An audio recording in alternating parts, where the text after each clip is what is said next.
مريم. الو. مساء الخير. اهلا بيك يا فندم، اتفضلي يا فندم. انا دلوقتي من الناس اللي عندهم مشاكل برضو. فعلا انا اول ما جوزي اتجوزني من اول شهرين انا حملت. كانوا اهله حتى للاسف بيقووه دايما، يا اما تاخد مرتبها يا اما خلاص تسيبها.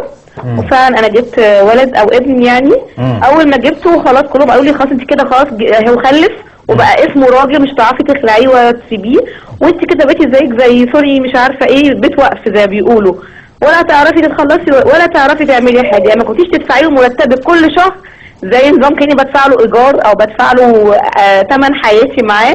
اعتبري نفسك انت زيك زي بيت الوقف بالظبط. طبعا اهله بيشجعوه على كل حاجه غلط، بيشجعوه ان هو يعمل اللي هو عايزه، ملهوش اي كبير. وانا بقالي 6 سنين دلوقتي عند اهلي، وطبعا رفعنا كل القضايا اللي تتخيلها في الدنيا، وبقى يتبلى علينا وبقت حاجات مش كويسه كتير يعني. طب خدت حكم محكمه؟ وطبعا رحت الكنيسه والتجأت للمحكمه. حتى كمان للاسف في الكنيسه بقى ليه ناس بيقفوا جنبه كتير، بيبقى الظلم شايفينه عيني عينك ويقفوا جنبه، ما اعرفش ليه. يعني في محسوبيه في الكنيسه؟ لا لا لا. وهقولها بمليون مره. محسوبيه وفساد في الكنيسه في هذه القضايا؟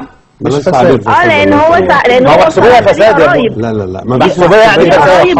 هوضح وانا هوضح دلوقتي. طب قولي يا مريم اتفضلي. هو ليه قرايب جوه الكنيسه.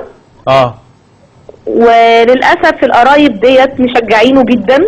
وليه قرايب كمان محامين للاسف ليهم طرق غريبه وملتويه بطريقه بشعه، ما اعرفش بيعمل معاهم وانت حتى الان ما فيش يا عيني بر رسيتي ليه خالص؟ لا للاسف. معايا ابني 6 سنين دلوقتي ما يعرفش شكله ومش عايز اصرف عليه، واهله مشجعينه على كده. طيب. وعلى مسخنها تركبه، واحنا معانا ناسنا، ومش ما فيش حد هيقدر يقف قدامنا. وهنا هتعملي ايه؟ نموذج واضح. شكرا يا مريم. بيضيع قدام ابواب المحاكم وابواب الكنيسه، كاني بتسول لكل واحد شويه. ماشي يا مريم، وضحت المشكله.